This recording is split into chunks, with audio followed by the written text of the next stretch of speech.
share of the $300,000 purse. From the MGM Grand, the 6th U.S. Open is next on Speed.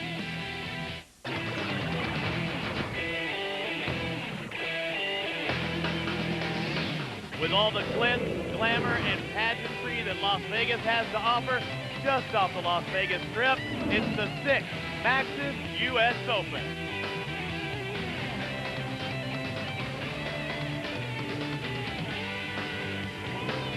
Hi everybody, I'm Robbie Floyd alongside Davey Coombs here at the MGM Grand Garden Arena. This is the richest motorcycle race in the world. $300,000 purse, $100,000 goes to the winner of our 250cc class. And Davey, we're covering 125s and 250s, but tell me about the 250s. It's a pretty stacked class. It's completely stacked. All the best riders in the world are here, but everyone's talking about Chad Reed and Ricky Carmichael. Right there you have the World Supercross champion, the U.S. Supercross champion, and right now, all the money seems to be going on Chad Reed, but he needs to take a lesson from Ricky Carmichael. Last year, we all thought Ricky was going to win. For the first night, he went out, had a big lead, ends up falling over on a hay bale, and just like that, he was out $100,000. Now, this U.S. Open is known to be the underdogs race. We've seen guys like Jeff Emmett, Damon Huffman take the championship.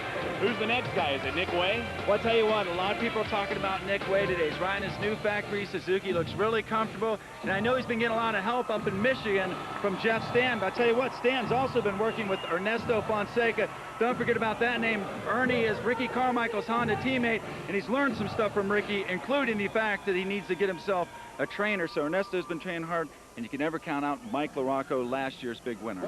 Without a doubt, Mike LaRocco is going to be the guy to look for. This is last year's winner. Nobody gave him a shot, and our Cameron Steele was able to talk to him earlier. Well, guys, the big number 5 means Iron Mike LaRocco, but right now I'm not sure if I'm going to call him Iron Mike. He's rocking a new look. Last year, you're the underdog coming in. This year, 3-1. Disrespect. Does it put more pressure on you? It doesn't look like it. He's wearing a wig, by the way. This just isn't off-season growth. No, actually, it doesn't really bother me at all. I actually just want to come out there and try and put down some fast times and try to have the luck I had last year. And that's my plan. I just go out there and have some fun. Your times are good in practice. This isn't a normal Supercross. The track's a little bit tighter, and, you know, people had voted in the past in some magazine they didn't want to wrestle Mike LaRocco. You're one of the tough guys in the sport. Does this track favor you? I mean, if you get a bad start, you got to bang your way through. Yeah, it's definitely tight, and it calls for some aggressive riding if need be, but I think it's more importantly as a start, because even if you ride aggressive, you're wasting your time. You got to get out there and make things happen early. They got Reedy at even money, and they got Ricky just about there. What do you have to say to those guys? What about the people that make the odds? Well, here's the thing. People can put money on me and make money. They can't do nothing with those guys, so I got to look at it that way, right? Perfect. Iron Mike, ready to go. I'm ready to go. We need to get back to the business. Back up to you guys. Well, Davey, we were expecting the big names in the 250 class. We have them, but also in the 125 class, a full-blown factory effort here at the MGM Grand, with none other than number 3 on a Yamaha, Mike Brown, making his debut. Yeah, and everyone was watching Mike Brown today. He's a veteran, and he looked really fast riding for his new team. I tell you what, if he's looking for competition, all he has to do is look right across the Yamaha Troy pits, because Brock Sellards also put in some fast laps. And also, don't count out Andrew Short of the Suzuki team. Last time Andy Short was in Las Vegas, he won himself his first Supercross, 125 East-West Challenge. He knows how to win in this town. The field is set. We have the rookies, we have the veterans, but first, we got to take a break. We'll be back in just a moment. Well, I'll tell you what, the way they have the track set up here in the MGM Grand, it's going to be whoever the most aggressive riders. You can see a look at it right there as we take a look at the track map. They tried to make this thing look as much like a real Supercross as they could. I think they did a fantastic job. You see 6 lanes there, so it's really crowded when you're out on the main floor. And then you go in the back into the cavernous, the tunnels, and the things they have, kind of a nod to some of the European Supercross races. But it's a very complicated track. When it comes down to it, Robbie, it's going to be the most aggressive guy, the most intense riding, and who knows, maybe even just the most brutal guy. You're going to have to be a bully out there to get to the front of the pack. What did I say, Rubbins racing? Well, you've got to make it to the final, and to do so in the 125s and 250s, it's either the heat or LCQ. Top 5 transfer from the heat, top 2 from the LCQ. Look at that. $100,000 goes to our winner. And the first time we see a 125 pro class here, the big boys. And exactly, and this is the first time you've seen those bikes on the inside. The new Suzuki 4-strokes, first time in the 125 class go on the inside. But look at that, no surprise there. Ellie Smith out front. Kelly Smith, Brock Hepler, number 60 on the inside, and Andrew Short goes down. One of our favorites has to hurry up. He's going to make it into the final with the heat race. Well, I tell you, I'm not surprised to see Kelly Smith out front. Last year he rode the same bike, the YZ250F, for a privateer team, and now Yamaha Toy picked him up. And you know what? With or without the factory support, he's the best starter in Supercross, showing it right here. Steve Boniface mixing it up there right around the number 3 spot. Brock Hepler, the rookie, his first indoor 125cc race. And Davey, let's take a look at that start again, because I think Hepler might have had a little something to do with, you know, our number 32 going down, Andrew Short. We see Smith sweep in from the outside, right in the middle of the pack here. See number 32, him and Hepler kind of getting hooked a little bit, takes him outside, and down goes Andrew Short. All right, so the rookie already banging bars, takes out one of the established veterans. Hepler looks good, and look at the 61 now in the fray. Troy Adams, Roosevelt, Florida. Where did he come from? And he says, here's how it's supposed to be done. No sooner did you say he's a rookie than he gets taken out like a rookie. Right there, Troy Adams came in, and Hepler kind of gave up the inside. You see him having a little bit of trouble starting that 4-stroke. Reminiscent of Ernesto Fonseca back in the day when the Yamaha first came out in the 125 class. Exactly. Watch this. There's Hepler on the outside, and you know what? There was nothing he could do there. It's tight out there in the back when they come out in the parking lot. Adams came in like a veteran, dropped him like a rookie, and hey, like I said at the beginning of the show, you're going to have to do some banging to win. All right, Kelly Smith out in front. He took the win. Boniface, Michael Blows, Brock Hepler, Troy Adams, they will transfer directly into the final. So that's going to be some top names in the LCQ. All right, heat number 2, same format, top 5 transfer, and it's Steve Mertens out in front. Yeah, another privateer on that 4-stroke Yamaha, and this one remains a privateer. Steve Mertens had some good rides last year, and you can see some of the Yamaha Toy guys coming up behind him. That, of course, is Brock Sellards and Mike Brown, probably the 2 biggest veterans in 125 Supercross right now. Chris Gosselaar, number 35. As we take a look early on, look at these riders get together on the inside. A little bit of a log jam, including your favorite, Mike Brown, number 3. And Josh Hansen, his teammate, number 68. Now, this same section we saw earlier with Hepler, it was another Brock making it by, but look what Brownie does, the little goose. Hangs him up there to dry. I thought Goose would have seen that coming, especially with Mike Brown, because, as we know, he's no angel. All right, Steve Mertens on the inside, 54, but he gets past. Brock Sellards now in the lead, top 5, transfer to the final. So it's just a nice inside-out pass. Very clean pass right there. And I don't know that we're going to see a lot of that, but check this out. This is like a textbook pass. He has the inside this time, puts himself on the outside, lets Mertens get going, and then right here, slingshot around the outside.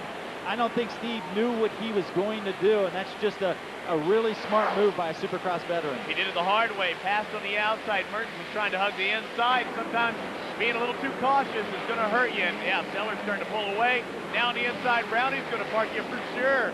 That is the difference between the way Sellards will go around you and the way Mike Brown will go around you. And you see Goose almost getting hooked up with the back of Steve Mertens there. And check this out, man. You know, hello. Yeah, there's just, he's not denying that. You know, Mike Brown is always going to do that to you. That's his thing. And, you know, you live by the sword, you die by the sword, but it works for Brown, and he's been pretty successful with it. Well, Brock Sellards takes the win. Let's take a look back at Eric Nye on the outside and Josh Hansen on the inside, battling Yamahas.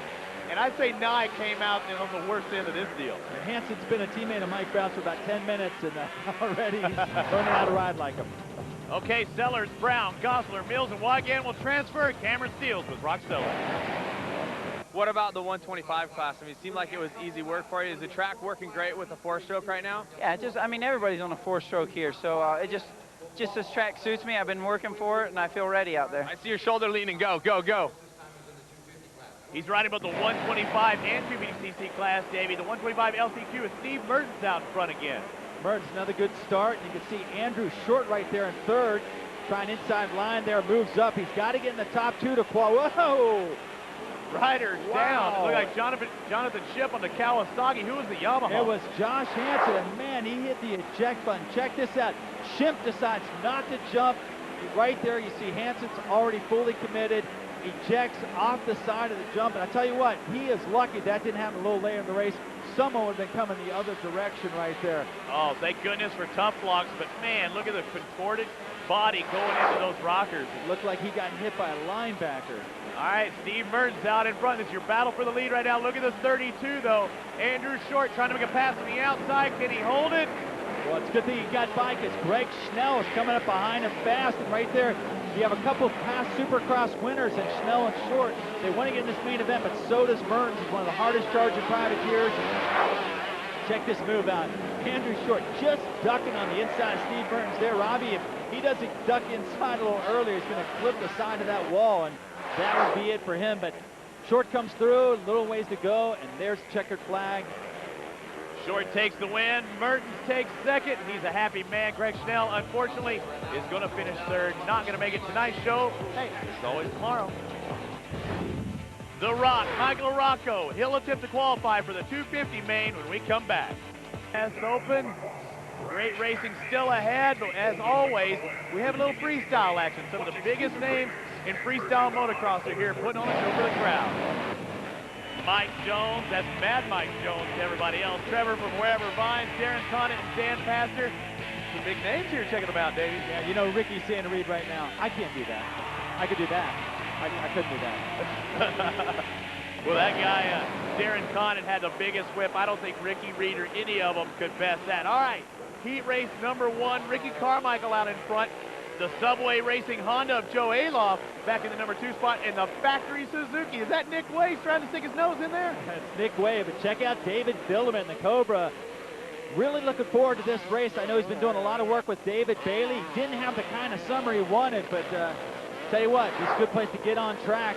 Here's another look at the hole shot. Aloff with the hole shot, but look at Ricky coming along the inside, hitting those jumps smooth as glass, and he just came off the Motocross Des Nations, but as you can see, Ricky not taking too long to get his Supercross game right back on par. And David Vuillemin playing it safe, hugging the outside, just trying to keep it on 2 wheels. It was Ricky Carmichael's race, though. He takes the win. Vuillemin, Way, Ramsey, and Clark. Everyone else has to ride the LCQ. And Cameron Steele with Ricky Carmichael. Supercross champ, motocross champ, winner of the individual title at the Motocross Des Nations, and you're the underdog here in Vegas. What's up with that, Ricky? You know, I didn't have a stellar second part of the season Supercross last year, and I'm sure that's why. But it's a nice place to be, you know. See how everybody can handle the pressure, you know. I'm having fun, man. This whole year has been really, really fun.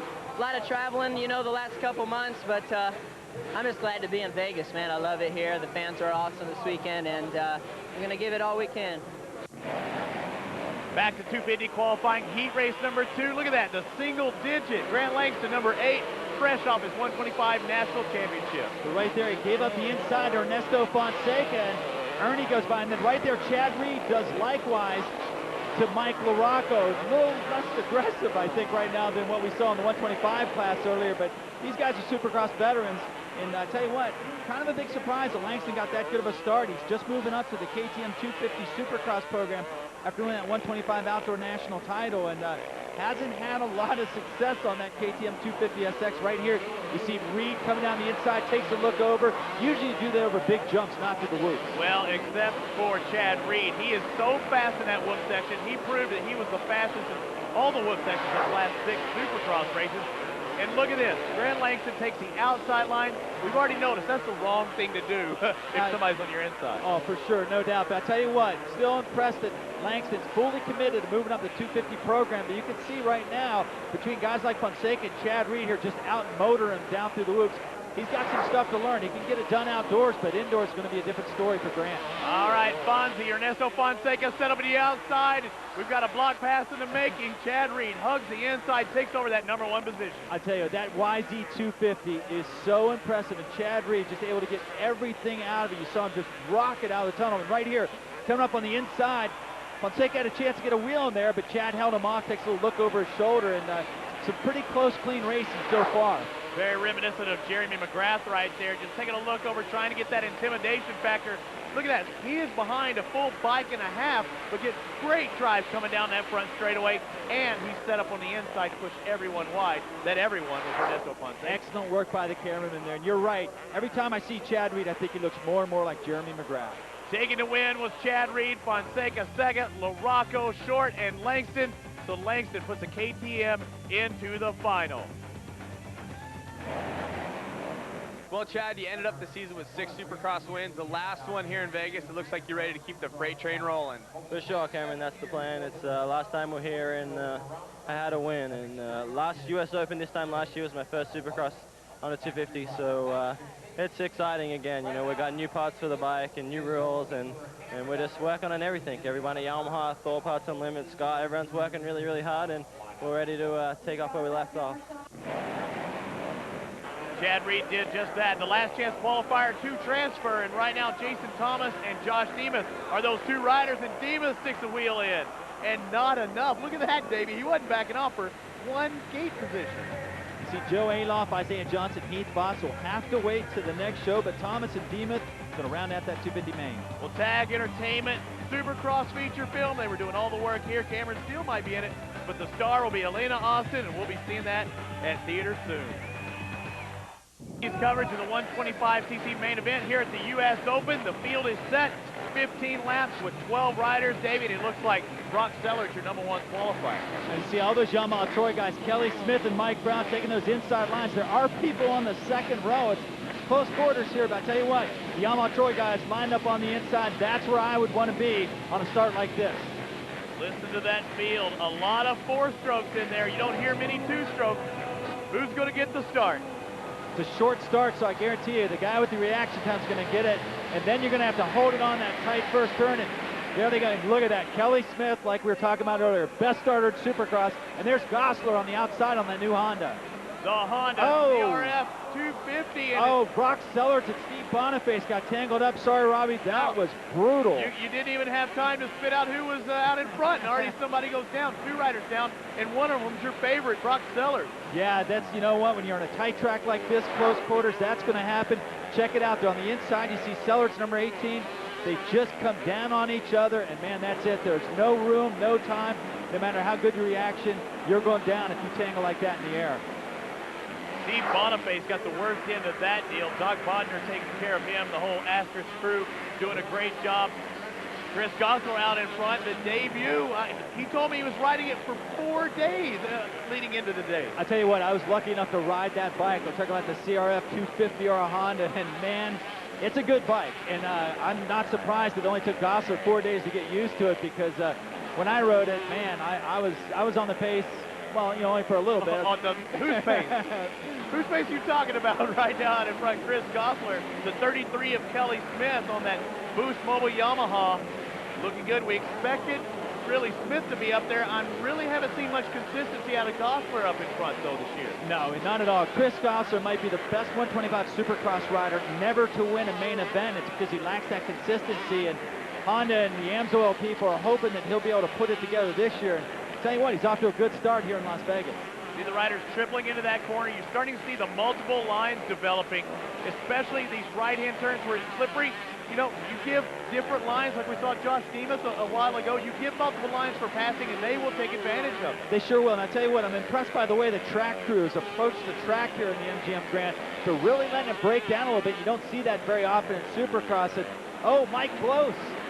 Close gets a little close to the side of the track there and bounced right over to the tough blocks. And a pretty good ride for Michael until that point right there, and he just went right off his line. And again, you don't have a lot of room for mistakes on this track. We haven't talked much about how deep those whoops are, but next time they come around, just take a little gander. They are very deep, but still Chris Gosselaar out in front. And another surprise, Tim Wygand, the battle for 6th spot right now, battling out with former 125 national champion Mike Brown, and he's giving him a run for his money.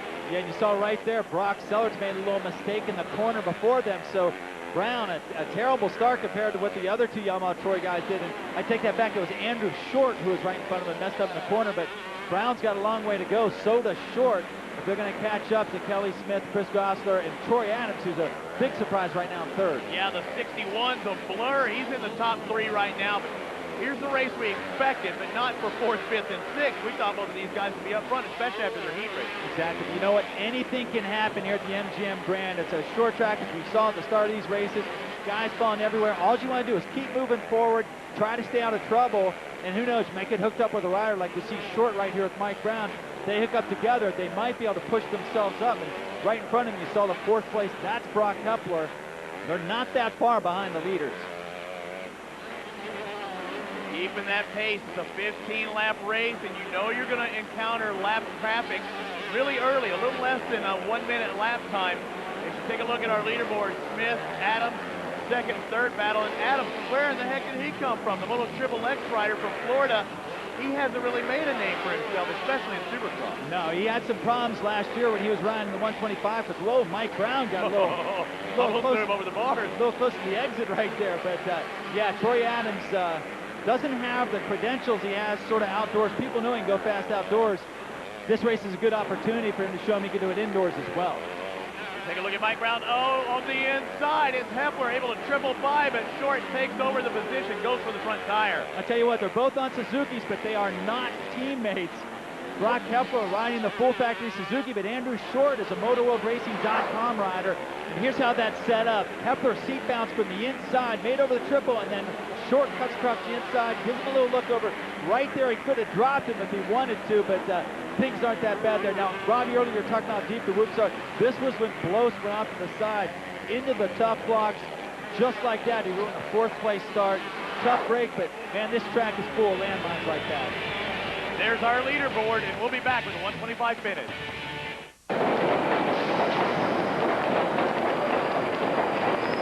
MGM Grand Garden Arena. I'm Robbie Floyd, alongside Davey Coombs, and it's been all Chris Gosselaar from the start. He looks fantastic on this bike. Who knew that kid could ride a four-stroke? I mean, everyone knows he can ride a mini bike. He might be the best mini bike rider in the entire world, but Honda doesn't pay him to ride mini bikes. They pay him to ride the big bikes. They pay him to ride Supercross, and they're getting their money's worth right now. Chris Gosselaar looks really comfortable on that new bike. And for 4 days on this machine, that's the special part. I think that's the amazing thing. 125 and the 250F, different characteristics. One has a lot more torque, meaning the four-stroke.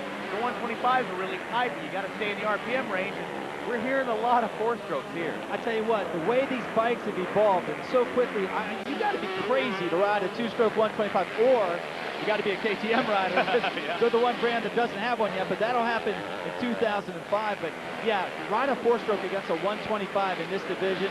It's the way to go. The bikes have come so far so quickly, and I tell you what, all the naysayers who didn't like four-strokes, didn't like thumpers, they're gone. I mean, you can hear in the class that I think there's 3 two-strokes in this 12-man 125 main. That rider number 61 in the number 2 position, Troy Adams, and a surprise there, he gets by Kelly Smith, who was up in that number 2 spot. Look at this battle for 3rd and 4th. Now it's Andrew Short wants a little piece of the action. Short's one of the guys on one of those two-strokes. You see him sneaking up on Kelly Smith, and can't say enough about Troy Adams, but we haven't seen him enough. But right now, this is the battle for the last podium spot. Short goes inside, can't make a pass there. I like that seat bounce move right there. Really didn't lose much. He took a chance and didn't really lose much in this right-hand flat turn. It could get down to this final turn. We've seen a lot of people in qualifying trying to sneak on the inside. Well, Andrew Short certainly knows that line here. We saw him pass Brock Hepler, and there you see the gap they have on 2nd place coming down through the whoops. The last time Short on the gas, but Smith able to hold him off. Now he's going to swing to the outside. Seen some real creative passes here tonight, but Smith holds that line. With Little outside, they almost tangle. It's going to be a drag race down this front straightaway. You see Smith take the outside line. Only a couple of turns remain for Chris Gosselaar. We're on the last lap of the 125 final here. Smith, there you go. That's the inside move. We knew it was coming. Just win. But then he didn't make it stick, and here Gosselaar's going to take the win. But Short had him, but he didn't make it stick. Now here comes to the last turn. He's going to try the inside out, swings around, and Andrew Short's just run out of time. So congratulations to Chris Gosselaar, and we'll hear from him when we come back. Is over with here at the U.S. Open. Congratulations to Chris Gosselaar on that AMSOIL Honda, and he's with Cameron Steele. Well, guys, his first win ever in American Supercross, Little Goose, Chris Gosselaar. This has got to be so exciting for you, but a little bittersweet because you haven't won the whole event until you race tomorrow night. Yeah, I know. I'm just really happy tonight to get out front on my brand new CRF250. That thing's awesome. I mean, I couldn't have done it without that bike and everybody behind me. I mean, Dan and Hop have been working night and day on that thing, and Show and Mike and Kaipo, they went testing with me last week, and we got the suspension perfect. So I like to thank everybody, my mechanic, just the whole team, Ziggy, everybody. Thank you very much. For people have been saying all last season they were expecting you to win a main event. Is it the 4-stroke? Does it adapt to your riding style better? Is it easier for you to ride? It's really easy. I suggest everybody out there go get a Honda 4-stroke because that would be the difference right there. Just like the PR department told you to say. Well, Troy Adams, a great finish. He finished in the number 2 spot. And Kelly Smith, he finished 3rd. As you see our final results, and Cameron's with Kelly now. A new ride, but you continue with the whole shots. Kelly, obviously the whole shot master, but a win in the heat. Everybody thought maybe a win in the main. What happened? I just got tight. I got a little tight in the heat, but I had a nice lead, so I was feeling a little more comfortable. And I was pushing at the beginning, trying to catch Chris, and I don't know, I just got a little tight, arms pumped up, and that was kind of the end of me. But I don't know, I made sure I held her strong at the end there to save 3rd and keep her up on the podium and just keep in the points. So tomorrow I hope I can come out and win this thing, and maybe the tables will turn and I can get some luck and some points and make it happen. It's not over till the 2nd night of racing. What about the rubbing with Andrew Short? I mean, that 3rd place position is important because you combine both nights of racing. Yeah, I knew he was there, and I knew he was going to really be going for it. So, you know, I was holding my own. I had to make sure I kept in front of him and get those valuable points. Great job, Kelly. We're looking forward to night 2. Thanks a lot.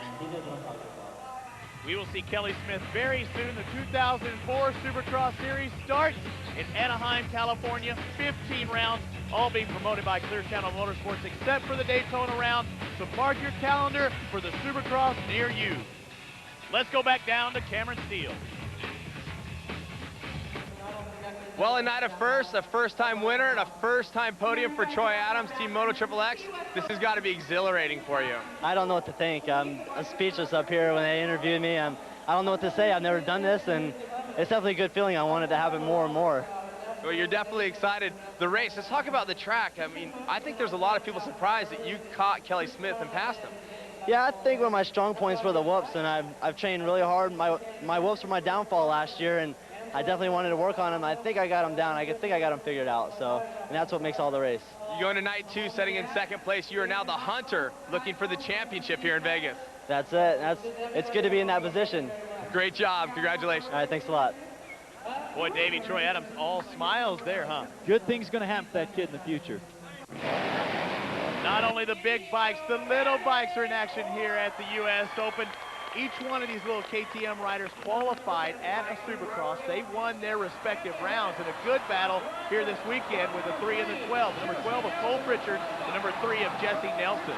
Well, it's not exactly Carmichael versus Reed, but you know what? Someday it will be with these kids. They had 2 shows to show their stuff, and right there you see the checkered flag for number 9, Chase Owen. Chase Owens out of Charleston, Illinois. He won the Indianapolis event. And you see the final result.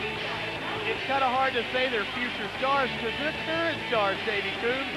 And they get to rub elbows with the big boys here. All the VIPs are in the house, and when we come back, the 250cc final, RC, Chad Reed, Mike LaRocco, the big names are set when we come back.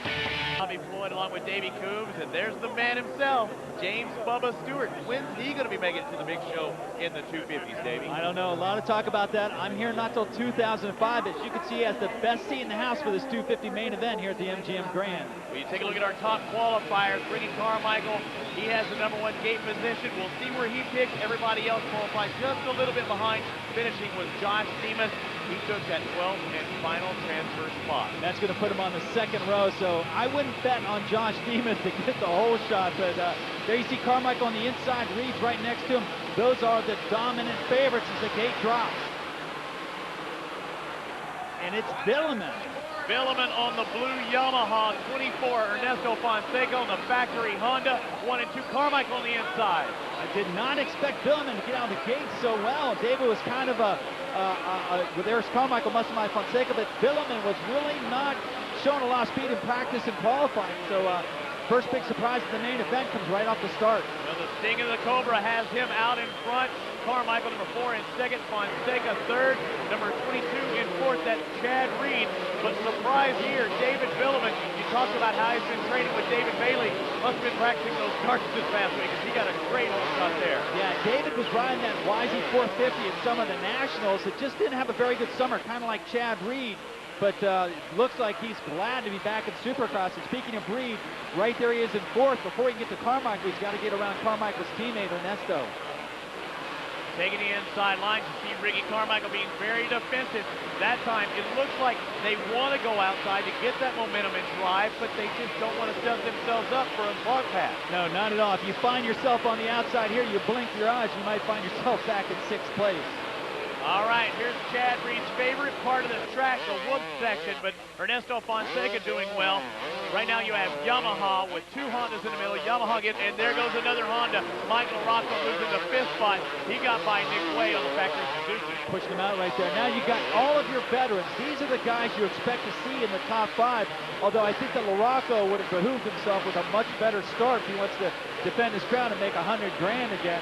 Typical Mike LaRocco, though, start back, work your way up, but it's hard on these tight tracks, especially when David Vuillemin's starting to check out. Look at Ernesto starting to look over. You got to hook that inside. Yeah, I have a feeling Chad Reed picked up on that, too. He can see his teammate over the corner of his eyes. They go over these jumps, shoots to the inside.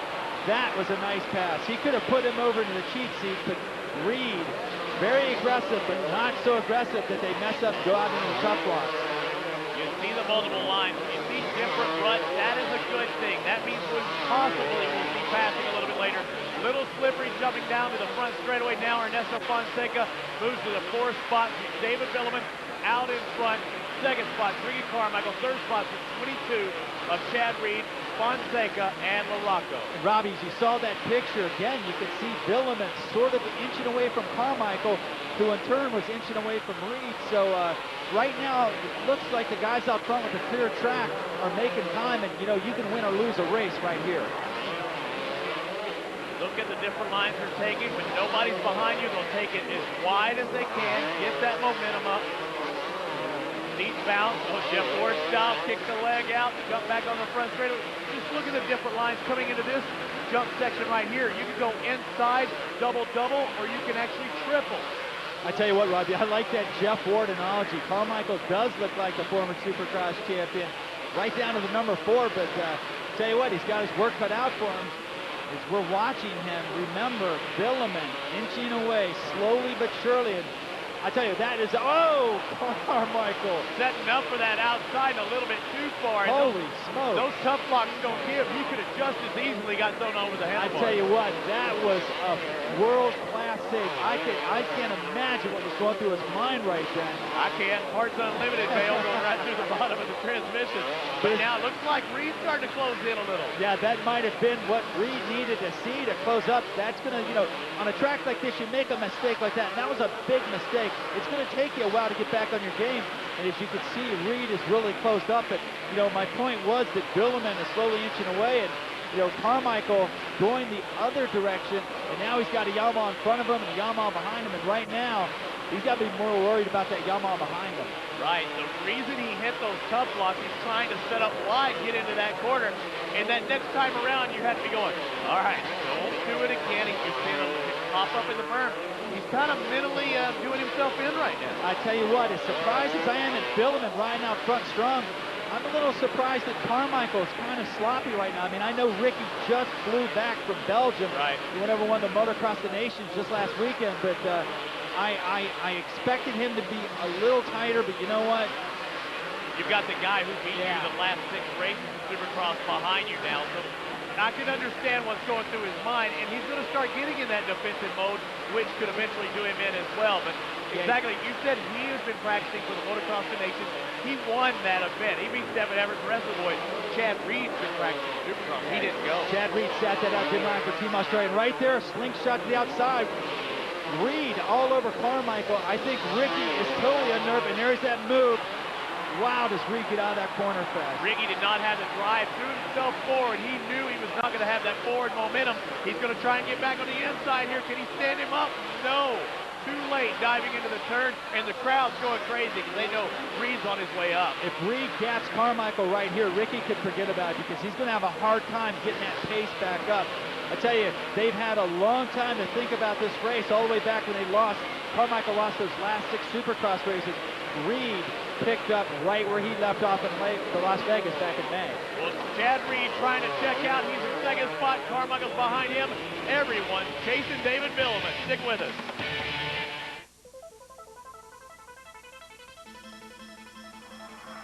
Right when we came back, Rob, you could see Ricky make another little unforced error in the corner. I think Ricky's off his game right now, so if anyone's going to catch Vuillemin, it's going to be this guy right here, 2003 World Supercross champion Chad Reed. But look at that gap. That was Vuillemin who just snuck back into the hallway there. And it may only be 4 or 5 seconds, but that's an eternity on a track like this. Good battle for the 4th spot. Now Mike LaRocco gets by Ernesto Fonseca. And these are whoops built for Mike LaRocco. Have to power through them. Hang off that rear fender and try and blow through them as fast as you can. Yeah, that was an excellent ride through that time for Mike, but you know what? Again, that Achilles heel that's always bothered him in Supercross, the bad starts affected him now. He might be going as fast as those Yamahas up front, but we're not already so far behind, he can't do that. Exactly. We'll never find out if he can pass him, but yeah, LaRocco moving up in the 4th past Fonseca. Now you got to be thinking he might be able to catch Carmichael here. Now remember, everyone, this is a 2-day event. You see the cross flags. We're halfway through this 250 final. It's a 2-day event. You don't want to do anything stupid to take yourself out of the picture for the overall. The next race, combined with this race, will give you that overall big picture. Grant Langston getting to see the number 8. We talked about how he's the 125 rating national champion. Yeah, now he's running at 250, but you're right. You can't afford to throw it away on the first night, the first show of the U.S. Open. You know, first, second, or third gives you a shot at the overall, but LaRocco needs to move up, and so does Grant Langston. I think right now Grant's just kind of feeling out that KTM 250SX bike and getting ready for 2004. Yeah, here's a guy who some people say he backed into that 125 championship. I say he earned it. Yeah, he didn't race that last race, but he was ahead of Ryan Hughes coming into that last race. We see the number 51, the Arena Cross champion, Josh Hansen, just behind him. Good job by Demas. It's kind of an Arena Cross style track. Yeah, so back to Langston real quick. You can't slag off on the guy. He may not have won a national, but it's called a championship series, and what they do is they give the title to whoever has the most points at the end of the series, and that was Grant Langston. And by the way, Ryan Hughes and James Stewart, the 2 guys that he was fighting for that championship, are both up in the stands watching. We caught James Stewart real briefly. With gritted teeth, I may add, right now. Now Nick Way, looking pretty good on that Suzuki, but wow, Jason Thomas also looking good on the Subway Honda. Jason used to his ride on that Honda. Nick Way, on the other hand, a new factory Suzuki ride. Both these guys battled out for around that 7th, 8th place position, but a high payout, $300,000 is up for grabs. So these guys are going for a lot of dough back in the middle of the pack. Yeah, same goes with Josh Demas.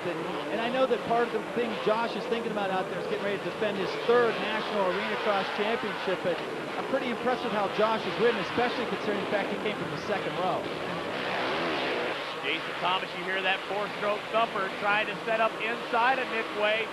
And Nick's story is he went from privateer to factory to privateer back to factory. Thomas is just looking for that first shot at stardom. Exactly.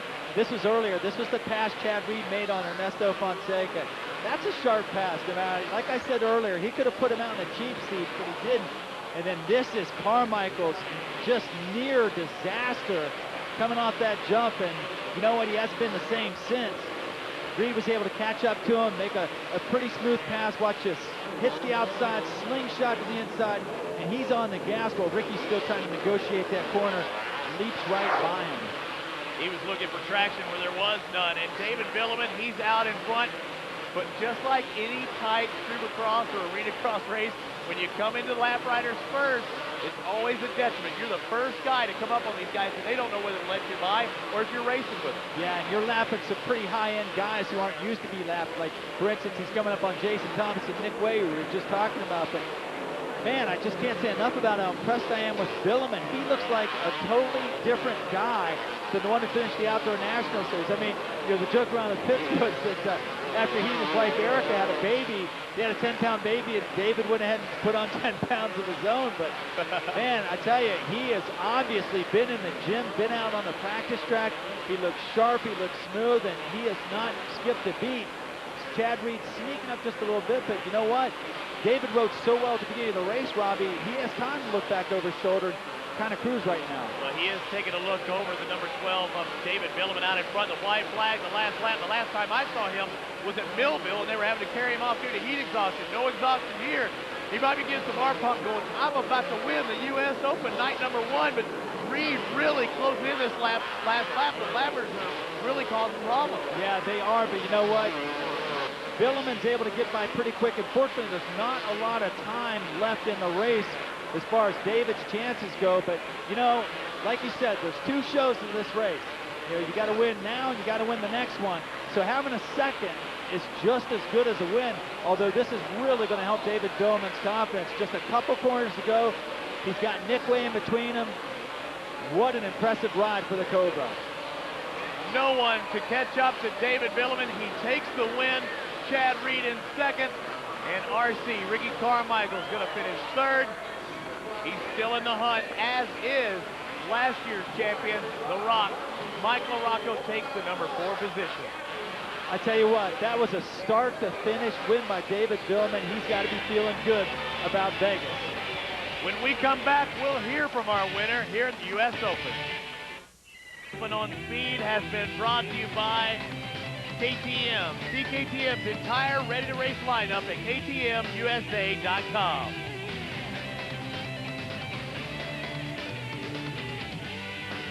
And by Nissan, introducing the new 2004 Nissan Titan full-size truck, equipped with a standard 305 horsepower, 5.6 liter, and powerful V8 engine, on sale December 1st. What a great 250 final here at the MGM Grand Garden Arena. David Vuillemin takes the win, and he's with Cameron Shields. Well, the Cobra strikes. You know, you never know what's going to happen at the U.S. Open. The underdog seems to prevail, and I don't feel good about calling you the underdog, but the odds didn't have you winning this event tonight. The first main event, you take it down, that's got to feel good. Yeah, it feels good. You know, yeah, my works really good. I got the all shot and tried to put away right away because I knew Ricky and Chad were really fast, and you know, I had a good gap, and you know, since Indianapolis, I didn't race a Supercross, so it's a long time, and I'm really happy for my family, for my wife, my daughter, and you know, it's good to win for Yamaha, for everybody, so I'm pretty pumped tonight. All right, we know you have a new baby. New baby needs diapers, and $100,000 can buy some diapers, right? Yeah, it doesn't need only diapers, it needs a lot of things, but you know, I'm really happy right now, and you know, I want to thank my wife, and she's supporting me, and you know, all the Team Yamaha, all the guys, Chad, we test together, and there's a good ambiance in the team, you know, and so I'm really happy. I'm not 100%, and I need to work for Anaheim, but you know, that's a good race to warm up. All right, tomorrow night, you guys got to go again. Chad Reed, second place, your teammate. You know he's good. Ricky Carmichael, obviously, he's always right there. How do you play your game? Do you think about it, or do you just go straight for the win? No, you know, it's going to be tough. You know, Chad proved like after halfway he was a little faster than me. It's always tough to lead, and you know, the guy behind give 100% to catch, and me, I was like kind of making sure I don't make a mistake. But tomorrow's going to be another day, and Ricky be fast, Chad too, and Ricky was in Belgium last week, so he did not ride Supercross very much. So, you know, it just feels good to put Yamaha on the podium. Definitely a good race, a surprising race. David Vuillemin coming out on top, but night 2 should be no less exciting. You guys got to check that out. Well, Davey Coombs, you take a look at the leaderboard, kind of surprised that David Vuillemin stands atop. I tell you what, look at the first 5 guys. Vuillemin, Reed, Carmichael, LaRocco, Fonseca. That's the way you had to expect him to finish, but you know what? No one would have expected David Vuillemin. Honest to goodness, I'd have put him maybe 4th, maybe 5th, just by the way he finished the Outdoor Nationals. But Vuillemin served notice to these guys. Not only is he ready for the next U.S. Open, he's going to be ready for Supercross 2004. Well, it is a 2-show event. You see the way that show number 1, it ended. Will he keep it up? David Vuillemin, he's on top of things right now, but again, he's got to come back again and do it all over. For Cameron Steele and Davey Coombs, I'm Robbie Floyd, and we'll see you at the next stop of the U.S. Open.